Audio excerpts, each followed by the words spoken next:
day, all you wonderful colleagues from the United States.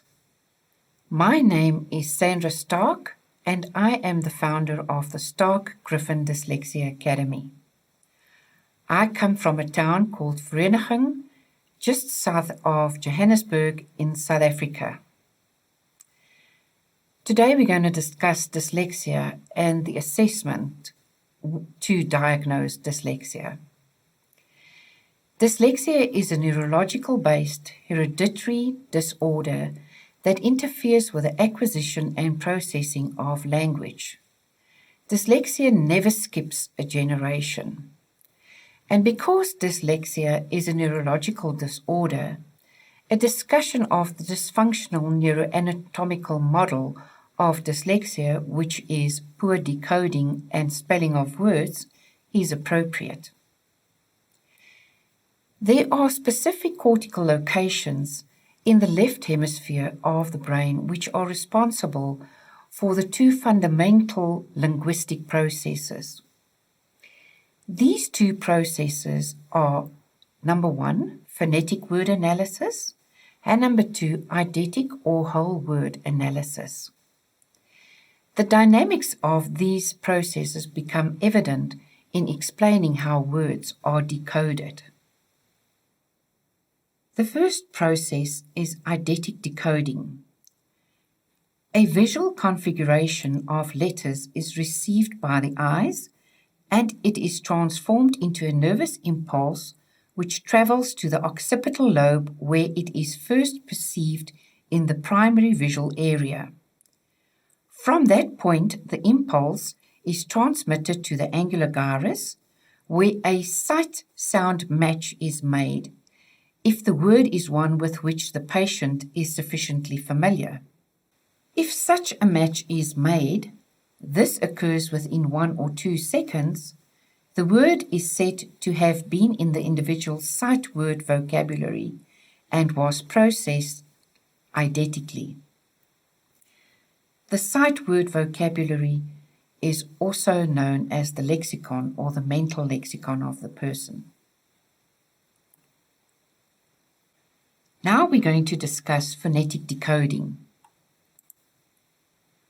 For phonetic decoding of unfamiliar words, more extensive analysis is required, and the function of Wernicke's area is called upon to provide phonetic analysis or word attack. This generally requires longer than 2 seconds since the word must be syllabicated, each syllable is sounded out, and then the sounds for each syllable are blended together. A third area of linguistic processing does occur in the motor cortex. This is where motor engrams for the duplication of letter forms are developed, stored, and called upon when writing words. Letter reversals when writing are attributed to inadequate development of these motor engrams.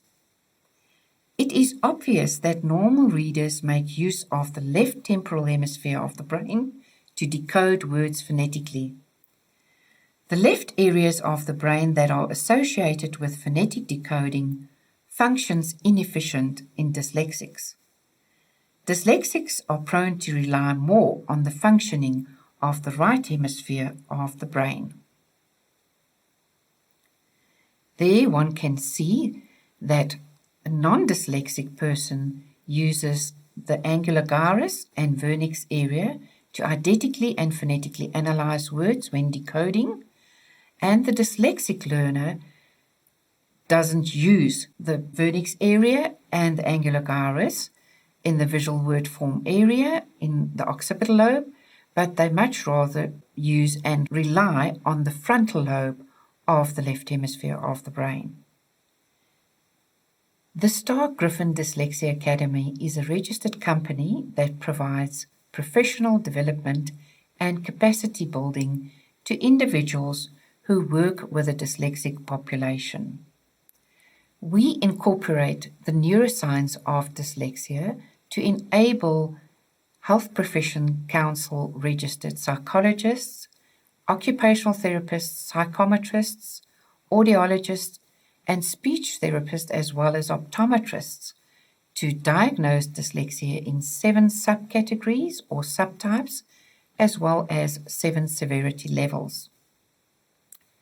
We foster the best practices of inclusive education to construct learning enrichment curricula and teacher training programs to assist and accommodate the learner who experiences barriers to learning. Our main focus at SGDA is the direct diagnosis of learning disorders because we believe a learning disorder with no diagnosis is a diagnosis of no learning disorder. The Star-Griffin Dyslexia Academy is the culmination of the diagnosis of specific learning disabilities in South Africa. Since 2010, we have been working towards providing equal opportunities for every learning disabled learner. Our conviction is that the advantages of specific learning disabilities far outweigh its associated challenges. The Stark-Griffin Dyslexia Assessment is a purposeful approach to subtyping coding patterns, causing this assessment to be unique and exceptional in direct diagnosing. There is no equivalent to this assessment in the world. The Stark-Griffin Dyslexia Assessment is also the only standardized assessment for dyslexia diagnosis that has been officially endorsed and approved by the HPCSA. What are the different types of dyslexia? And we say that dyslexia is born not to read. Firstly, you get acquired dyslexia, which is caused by stroke, trauma, or dementia, and there you find deep or surface acquired dyslexia. Deep acquired dyslexia because of damage to the Broca's area, and it causes difficulty with semantics, the meaning of words. Surface acquired dyslexia is due to damage to the temporal lobe, and it causes difficulty with sight words. Then we have developmental dyslexia, which the Stark-Griffin Dyslexia Assessment actually assesses, and we found that there are 3 main types: dysnemkinesia, which is motoric dyslexia, dyseidesia, which is visual dyslexia, or dysphonesia, which is auditory dyslexia.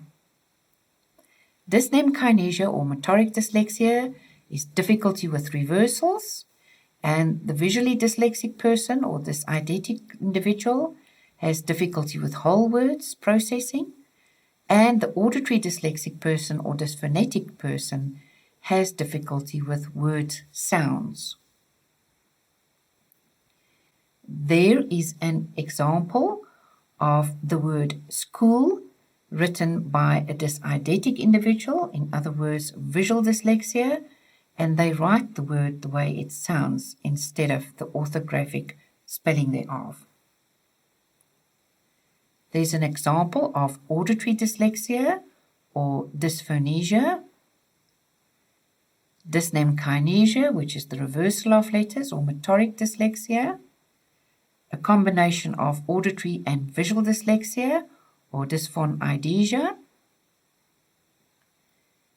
a combination of auditory and motoric dyslexia, which is called dysnemkinphonesia. And here's an example of dysnemkineidesia, which is motoric and visual dyslexia.